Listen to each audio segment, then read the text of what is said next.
November 7th, and the announcement out of the Fed. Mark your calendar, as this will be an important one. I have all the details and the full breakdown for you here in the video. Let's get into it and discuss what's going on. First off, can I ask a huge favor of you? Please make sure to like the video with the big thumbs up button right down below. Thank you so much. Really appreciate that. Also, please make sure to subscribe to the channel as well with the big subscribe button right down below the video. If you haven't done so, thank you so much for your support. Really appreciate it. It is such a busy time of year right now, especially the next few days and the next couple weeks. A lot of things happening, including the announcement out of the Fed coming in on November 7th, and I want to bring that to your attention. Now, this is actually a little bit interesting because of the election coming in on Tuesday.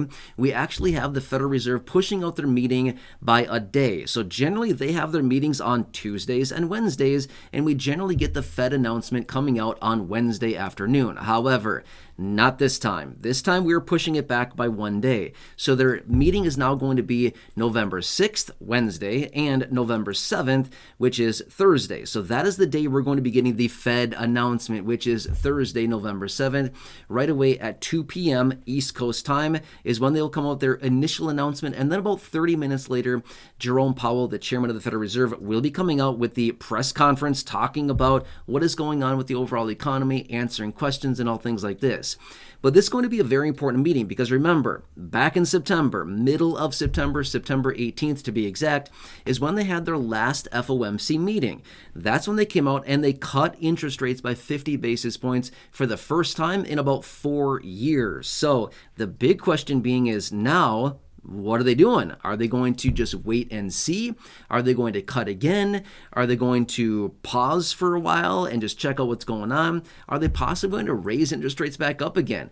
I know a lot of people don't think that this is an option, but raising interest rates again is potentially an option. Do I think that's going to happen? No, I don't think that's going to happen, so don't worry, okay? Just throwing my opinion in there in case you care. I know that nobody really cares, but I just want to throw that out there really fast.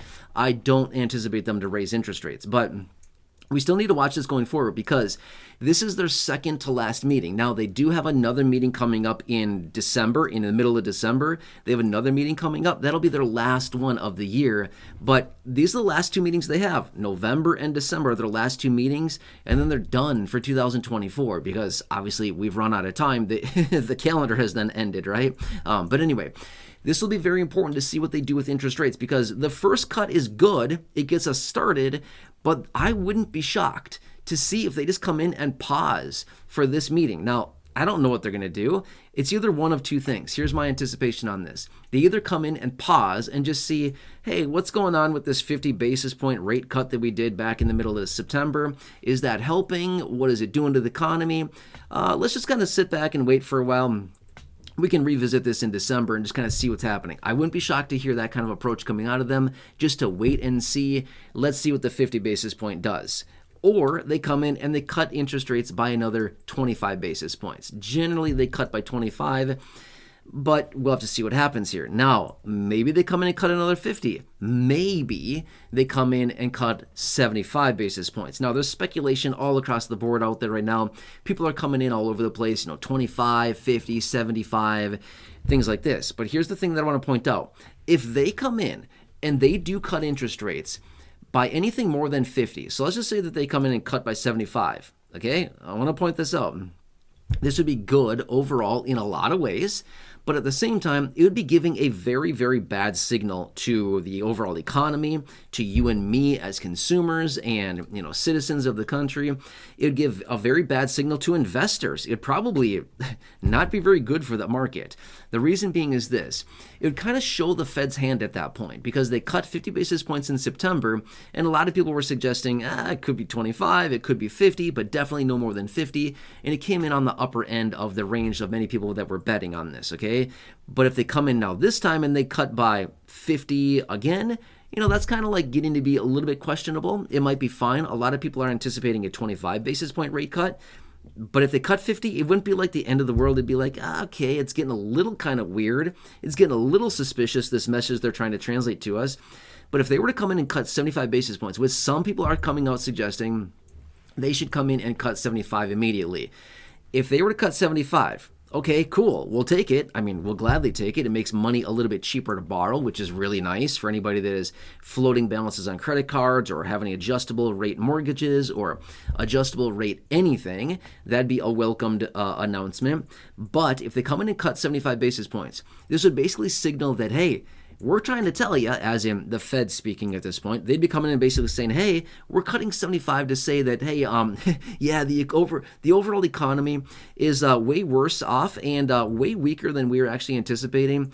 And we just want to let you know that we're going to cut 75 because it's getting pretty weak here and it's getting pretty ugly. So, yeah, we want to let you know this information. So it would not be a very good thing. It would give us a very bad signal. It would not be a very welcomed signal for investors and the overall economy because now we're starting to question what the Federal Reserve sees that we don't see, right? They know a lot more than we do. They can talk behind closed doors. They have all kinds of different things that they know that they don't share necessarily with the public, right? For the most part, I mean, they have access to a lot of information.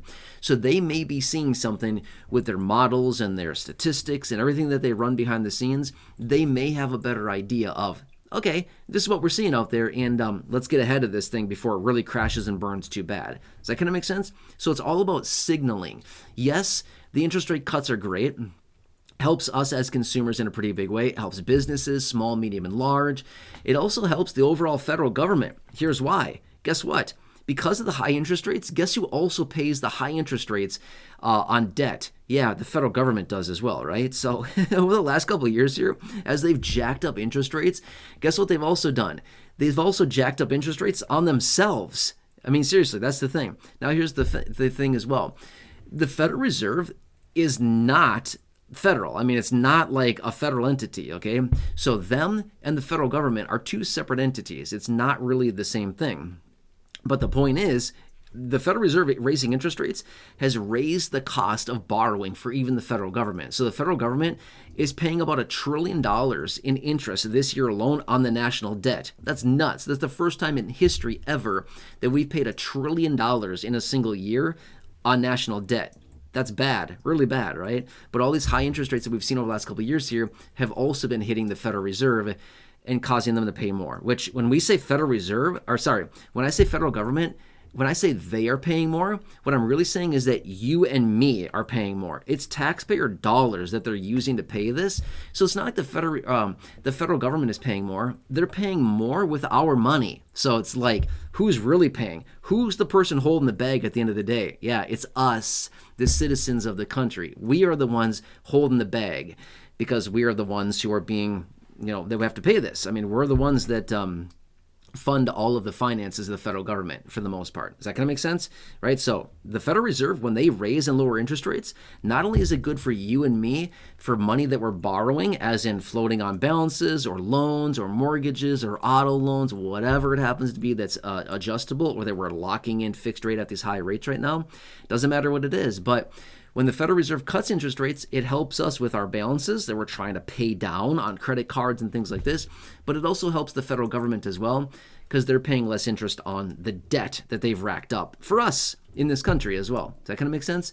Right? So this announcement coming out of the Fed will be very important, and obviously it'll be post-election as well, very important as well. A lot of people have come out suggesting that the 50 basis points in September was very political. Again, we don't need to talk about that. No need to. I mean, everybody has their own opinion. Doesn't really matter. But it did seem a little bit suspicious, right? Just saying. But this one's going to be, post-election. Therefore, obviously, it's not really a political thing anymore. So it'll be very interesting to see what the Fed does. Do they pause? If so, then a lot of people are going to be coming out for sure saying, oh, yeah, that September move was 100% politically motivated. Again, I'm not going to sit here and take political sides, or I'm not going to turn this into a political video, but you get the whole situation here, right? Yeah. The whole smoke and mirrors, the playing of games, we get how this whole thing works. So anyway, I'll keep you posted on this, but that's what's coming out on Thursday the 7th, one day delayed because of the election. So again, I'll keep you posted on that. We've got a lot of things coming up here in the next week and a half, 2 weeks or so. A lot of big things that are happening. Either way, I'll keep you posted on it. Again, thanks so much for watching. Please subscribe down below if you haven't done so yet. Like the video, thumbs up button down below. Thank you so much, really appreciate it. Otherwise, if you didn't like this video, give it a thumbs down. That's fine too. There's a thumbs down button right there. Make sure to hit that if you want to. Doesn't matter. I just appreciate the interaction. Thank you. Otherwise, check out the other videos here on the channel as well. Thousands in the video library, 5,000 plus videos there. Otherwise, down below in the description at the top of the comment section, I've hand selected some very popular videos for you there. Check those out. Otherwise, right now showing up on your screen as well, you will see some videos there. Check out one of those. Again, thank you so much for your support. Really appreciate you. Have a nice day. Take care. Happy holidays, and I'll catch you again later.